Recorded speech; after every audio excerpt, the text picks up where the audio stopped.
Hello, and welcome back. Let's see what happened over the weekend. US Congress avoids government shutdown in last-minute deal. The US government has averted a federal shutdown by reaching an agreement on a short-term funding bill that extends funding until November 17. President Joe Biden signed the bill into law shortly before the deadline. Notably, the bill did not include new aid for Ukraine, which was a key demand for Democrats. Republican House Speaker Kevin McCarthy defied hardliners in his own party by submitting the bill. The move was seen as a blow to a group of right-wing Republicans who had been obstructing negotiations with demands for spending cuts and no new aid for Ukraine. The Senate, which has its own bill with Ukraine aid, was left with no choice but to adopt the House legislations.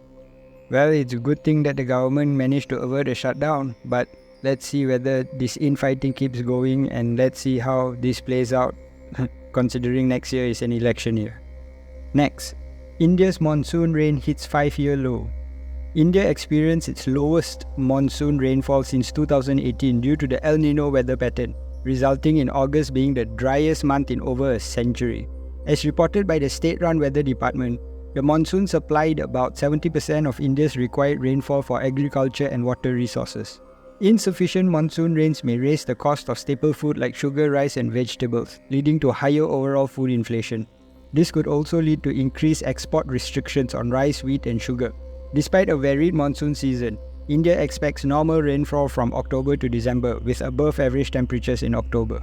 Well, let's hope they do get the rainfall they need because we cannot afford more food restrictions to the world. So, go India, go. Next. What does spending more than a year in space do to the human body? NASA astronaut Frank Rubio has returned to Earth after a 371-day mission aboard the International Space Station. He set a new record for the longest single spaceflight by an American. During his extended stay, Rubio contributed to studies on the effects of long-term duration spaceflight, including muscle and bone loss, weight changes, eyesight issues, neural adjustments, microbiome alterations, skin sensitivity, DNA changes, and immune system responses. This research is vital as space agencies plan for longer missions, such as potential journeys to Mars. Rubio's mission provides valuable insight into the challenges of extended space travel on the human body.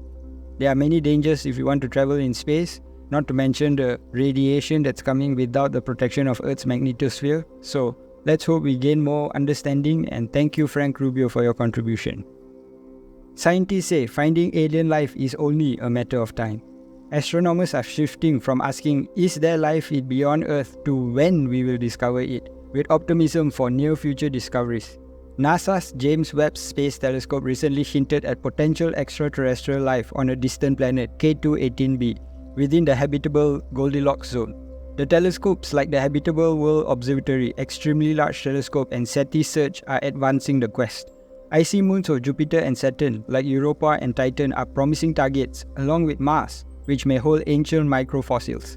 Overall, the quest for extraterrestrial life is gaining momentum and could revolutionize science and humanity's perception of its place in the cosmos. I really wish we reach a Star Trek world where we get to go and explore the universe, where poverty has been eliminated on Earth, but we need to work together to achieve such a future, so let's hope we can do it.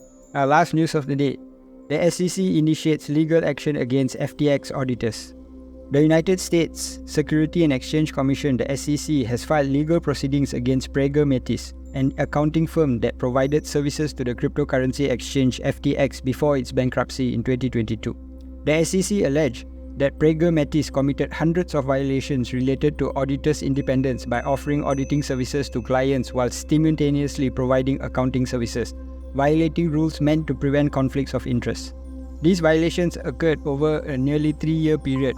Concerns were previously raised about the quality of FTX audit reports, and senators questioned Prager Metis' impartiality in advocating for crypto industry. It looks like the SEC is finally doing something a little bit more relevant to their field of expertise. Let's see how this plays out. Thank you for staying to the end of the video. Please like, share and subscribe. I'll see you again tomorrow. Take care.